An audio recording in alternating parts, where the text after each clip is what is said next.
prairie skies can always make you see more than what you believe. Now, I wish I could say I came up with that quote myself. However, I'm going to give credit where credit is due. This was said by Jackson Burnett. Now, let's talk more about the prairie in the 18th century. So, who exactly wanted to go to the prairie? Well, some types of immigrants were English, Scotch, Welsh, and German. And those pioneers mostly went to the Ohio Valley, whereas Scandinavian colonists mainly went to the upper Mississippi Valley and the Great Plains. And with them, they did not bring much. They were kind of limited, but they did bring either a gun or an axe, farming tools, and food supplies. And they would mainly travel in wagons in caravans of 30 or more people, so good amount of people.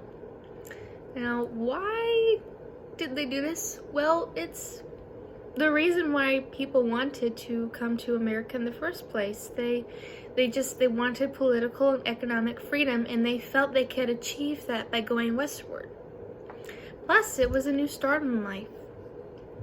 Now, once they were able to finally find a place to settle, how did they exactly build a place to settle? Well, they had to use what they had.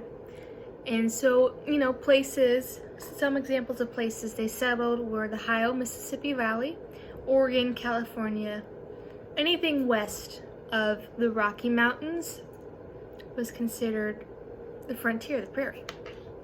And so, for example, pioneers in the Ohio Valley had timber.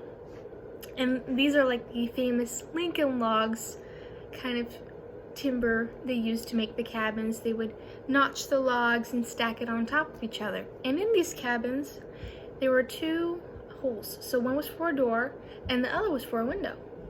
And for these windows, people would put paper over it. And I found one guy even used his wedding certificate and greased it with bear fat to cover his window.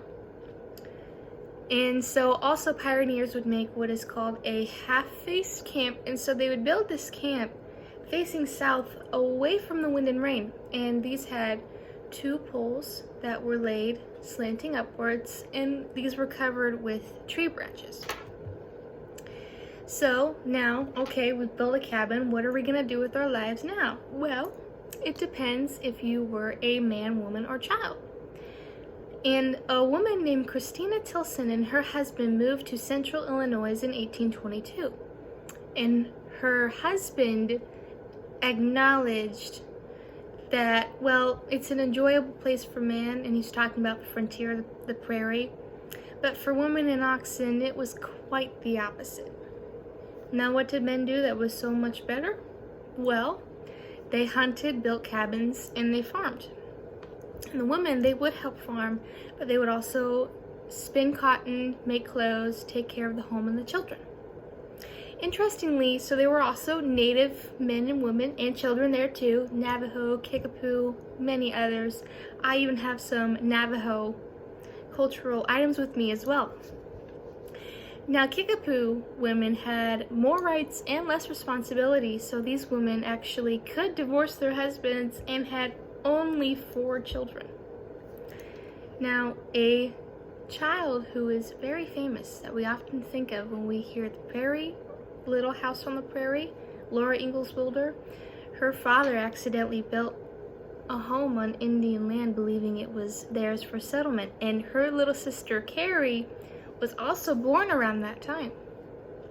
So along with family, there's friends, and neighbors were extremely important. They built communities for wolf, fox hunting, and they would even have picnics with contests to see who could strip husks off of corn the fastest.